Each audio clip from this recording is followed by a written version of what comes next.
Look around you. Not where we are, but where you are. Nearly everything today that we experience was because of one of the most important revolutions, the Industrial Revolution. That car you rode in today, that was made in a factory on an assembly line, which is one of the many brainchildren of the Industrial Revolution. I'm Kevin Banks, and me and my field reporters, we're going to get you the full story of the Industrial Revolution.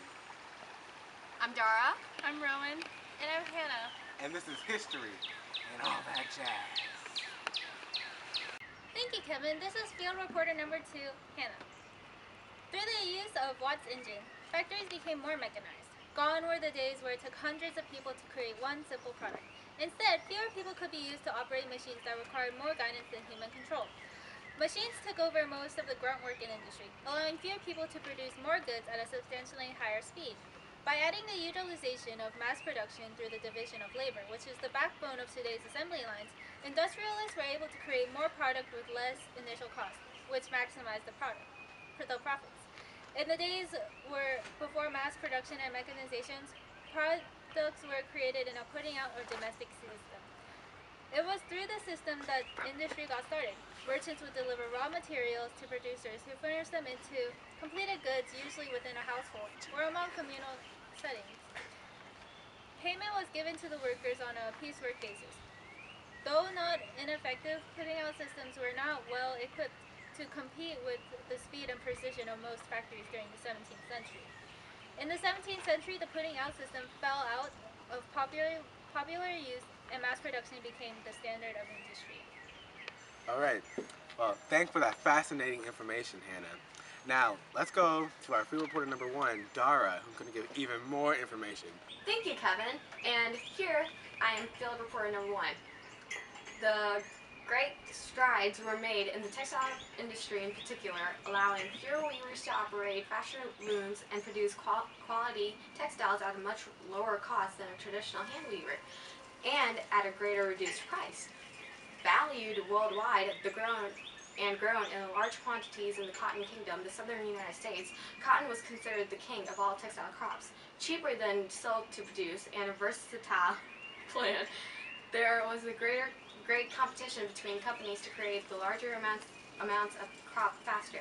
The cotton gin led for faster processing of cotton thread, where it was then spun through the spinning jenny that made for the faster creation of yarn balls, the thread that the weavers used to loom. Alternatively, the water-produced powered spinning frame was used to fashion stronger thread for cotton and other fibers, where it would then be used in looms. These machines were faster and powerful. Often, the young girls and women who controlled them suffered serious injuries from the fast-moving parts and the lack of proper supervision and safety measures to ensure workers' safety. Still, the textile industry remained one of the most prevalent through the entire Industrial Revolution, found in nearly all the countries that experienced industrialization. Fascinating information, Dara. I'm on the edge of my seat right now. But let me add on to that. So commonly known for the cotton gin, Eli Whitney created one of the most widespread inventions of the Industrial Revolution: interchangeable parts. These pre-manufactured parts were utilized by Whitney in the firearm industry, thereby taking a craft previously thought to be controlled mainly by extremely skilled craftsmen, and allow relatively unskilled factory workers to produce a great amount of weapons at a low cost. So, it means if you didn't have a lot of money, you could buy it. The use of prefabricated parts also allowed for repairs to be incredibly simpler and less expensive. Now, let's go on to our next segment, which will be done first by our other reporter, who's not as important as me, Rowen. There are several reasons why Great Britain was the source of the Industrial Revolution, but the number one factor for it was coal. Charcoal, a wood product, had long been used as a primary heating agent all across the world. But by the 17th century, Great Britain had all but decimated its naturally abundant supply of timber, creating the need to look for a new power source. The English found it just underground, easily mineable and profitable: coal. Britain had many rich deposits of coal that were easily accessible. Not only did they have great access to coal, they had the ability to get it. The British middle class had been growing rapidly since the agricultural revolution of that age, and with the great force to mine it, the British had easily found a new source of power. The mining of coal and iron ore served as the most important industry throughout the entire revolution. Thank you, Rowen. This is field reporter number 2, Hanah. Though huge, coal was not the only cause of the Industrial Revolution. Though throughout the previous 100 years leading up to the revolution, scientific breakthroughs of monumental proportion had occurred all throughout the country. There was a great feeling of scientific learning that wasn't stifled by censorship of the church or from the government. Along with the new discoveries of the Industrial Enlightenment, as it was called, was the search to find applications for them. People wanted to find ways to utilize the great discoveries that surrounded them. The government also had a large say in the actual creation of the Industrial Revolution. The people of the British Empire believed that they could make Britain the industrial capital of the world, and the government saw it as their duty to make it so. Parliament passed laws to ensure the continued scientific breakthroughs that inspired pre-revolution thinking, that enabled the inventions and the tools used to create the widespread reform to be actualized. Britain was not the only source of the resource to power the revolution, but served as a wonderful example to show how the government needed to be in order to allow the growth and prosperity that the revolution was thought to provide. The revolution increased overall production of the land in Britain.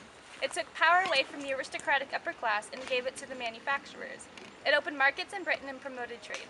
It facilitated the shift from agricultural lifestyles to urban ones and led to a greater overall employment all throughout England. However, it was not without its faults. Working conditions were dismal, with overburdened workers being treated horribly and paid next to nothing. Now we'll go to Dara to discuss the role of women in the Industrial Revolution. Throughout the Industrial Revolution, we see it becoming not only more widespread for women to become more active in the workforce, but for society to become more appreciative of their efforts. Some of the most common jobs for women starting in the Industrial Revolution were found in the coal mines, in textile mills, and seamstresses in the United States especially.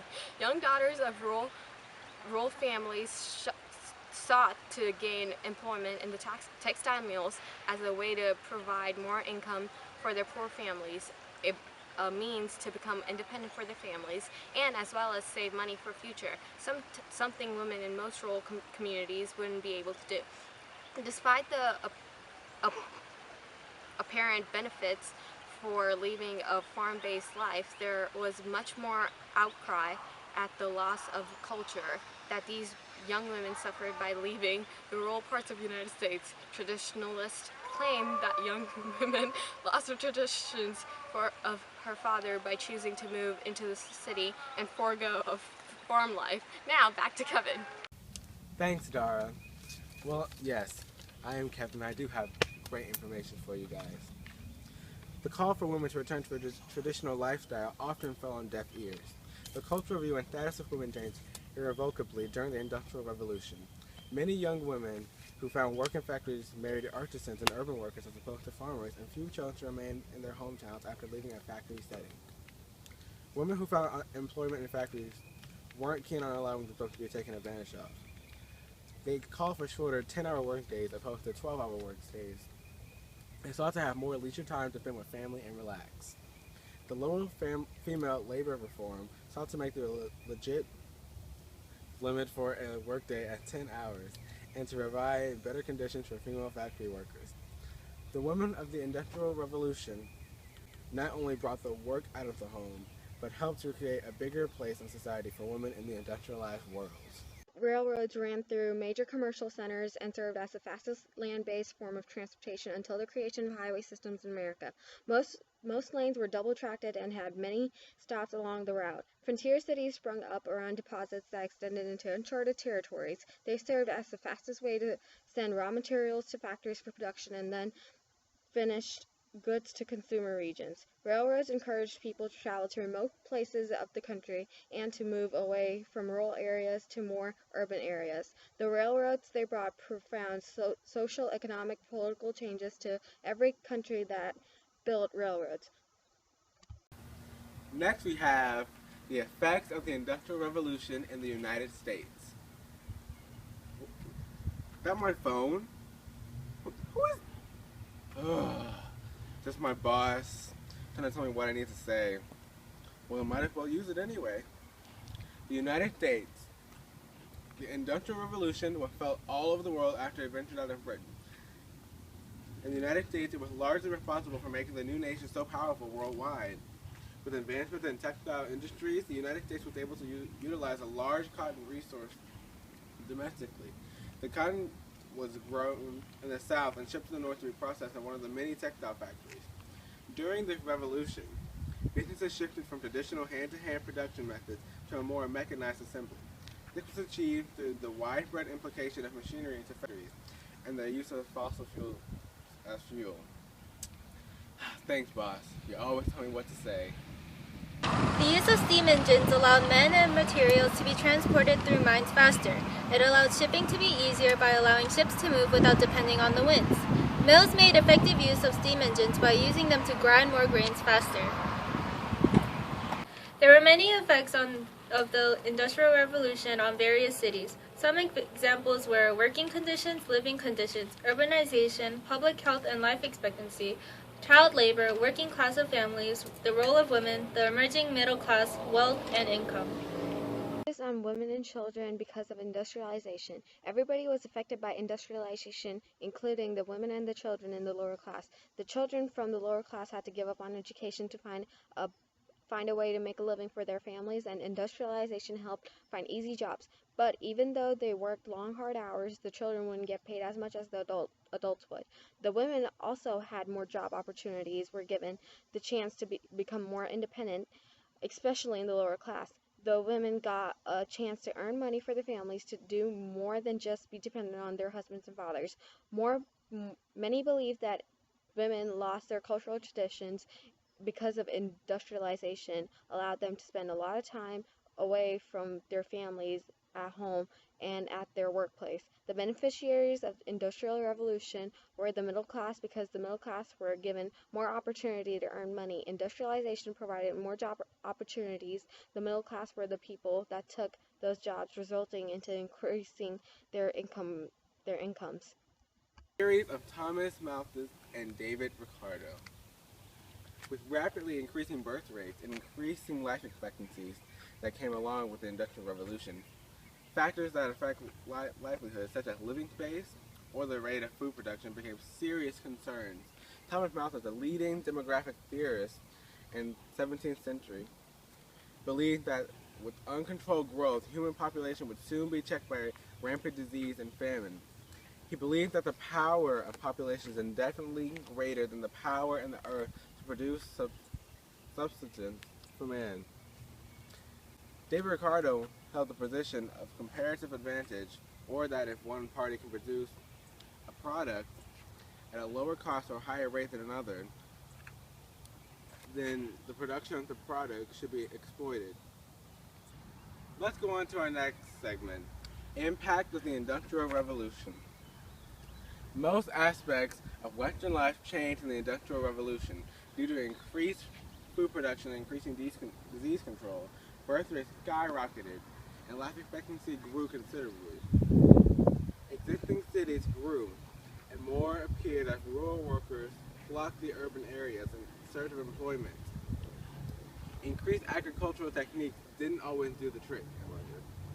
Rapidly growing populations and less farm activity often led to overworking the same plots of land, and in severe cases, such as the Hungry 40s, famine due to a dependence of a specific crop. The revolution also served as a fuel for the diversification of the economic systems world. Capitalism versus socialism became a large source of debate and challenges. In short, capitalism supports the idea of a market economy, and private business is owned by individuals or corporations. The ideal interference from the government is limited, and businesses exist to create profit, not to make consumers happy. Socialism, however, holds the production should occur in the public eye, and profits should be distributed according to individual participation. The government was a hand in deciding who gets what in a socialist setting. industry changed in the Industrial Revolution, society indelibly changed as well. Women became a more accepted part of the workforce, though this remained mainly economic and not political until later on. Child labor became more widespread since the hard labor of agricultural life was replaced with machinery handling and manipulation. Rural communities and lifestyle were abundant by people, both young and old, in favor of living novelty of living and working in large urban areas. Transportation and travel became more widespread with the introduction of steam locomotive. People found it easier to travel across the country and experience parts of the world that previously would have been nearly inaccessible. Industry went from small-scale domestic setting to massive production factories that set out products significantly faster at a much lower cost than ever before. Did you learn something? I know I did. Today, we went over the Industrial Revolution, the effects, how it began, the causes, all that. I really hope you learned something. This is Kevin Banks, your main reporter, with history and all that jazz.